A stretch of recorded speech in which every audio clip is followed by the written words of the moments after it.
Welcome back to the Buzz on 82. I am your host, Lynn Aliya, and I am thrilled to be sitting here again with my friend Kristin Carlson, playwright of Unmarried in America, Prop 8 on trial. Welcome to the show, Kristin. Thank you. So you were here, I don't know, 6 months ago? I think so, yeah. When this play was still just that idea. It was just an idea. It was an idea. And I have to say, it was an idea that was nurtured by so many people. I have felt so blessed along the path with this project.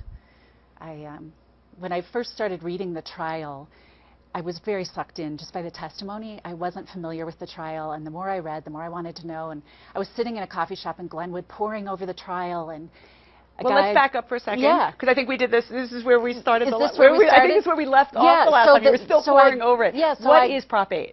Prop 8 is the trial over gay marriage in California.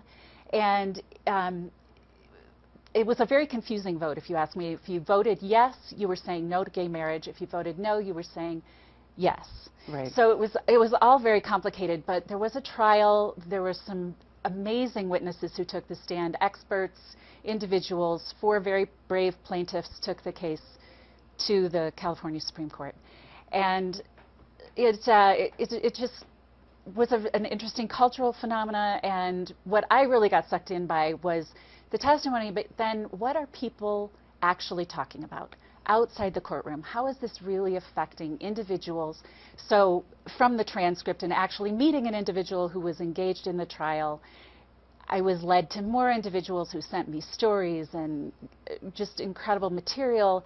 And so what ended up being created was the trial is really just sort of a clothesline that this story of these independent characters hangs on. And you really learn the story of individuals who are affected by this, who are fictional but informed by a lot of the stories I was told about Prop 8. And so yes. So the play started, you had a reading recently.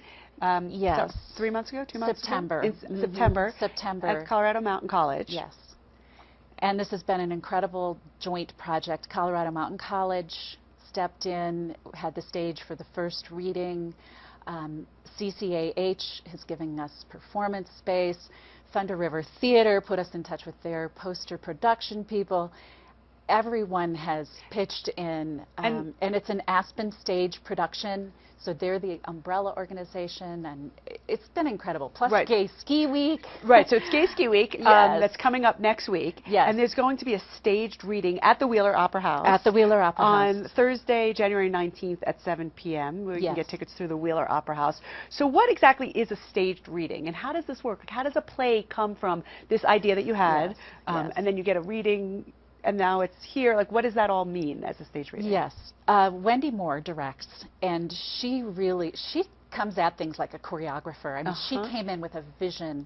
I have 16 bodies in this wow. play. It's an ensemble piece. Wow. So it really was almost like choreographing a dance piece, and she could just see the whole thing, where people needed to shift and move, and she shaped it like you would watch someone shaping a dance.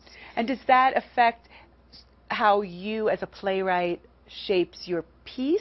Like, does that, I mean, in rewrites or in the yes, process? it has a little. It actually putting something on its feet and doing a staged reading as opposed to just a reading at music stands, it gives the playwright a lot of information about what's working. Does this character actually have time right. to go behind the set, make a change, throw on a scarf, come out?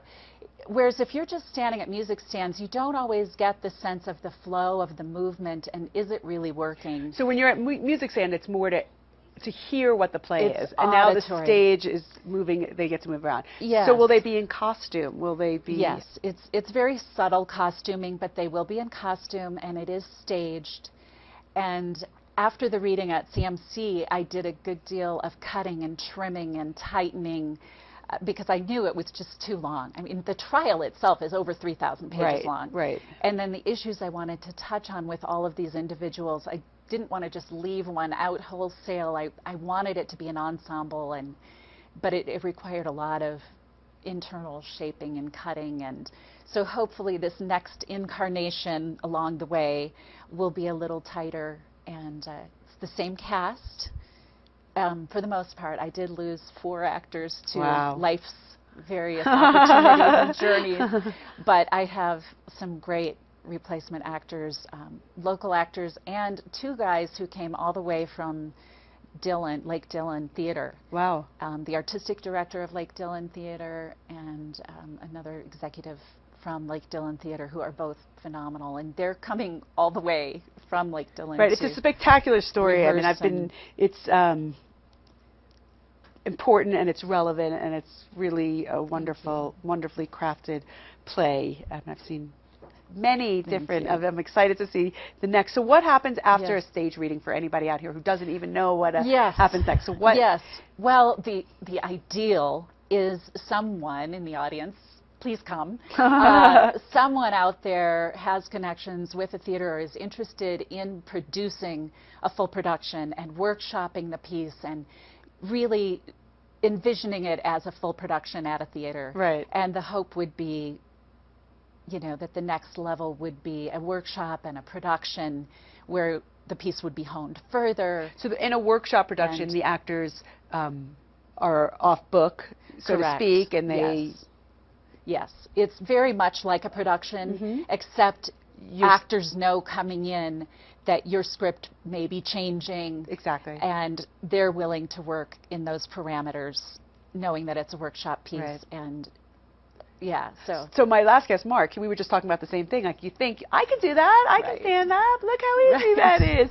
I mean, I wonder, do people come over to you after the show and say, like, so let me tell you, like, do people want to rewrite? Is that all they want to do is rewrite your play? Oh, of course. There's always that element. It's so true. We all can write. Right. So there's truth in what people think that everyone can write, and it's amazing.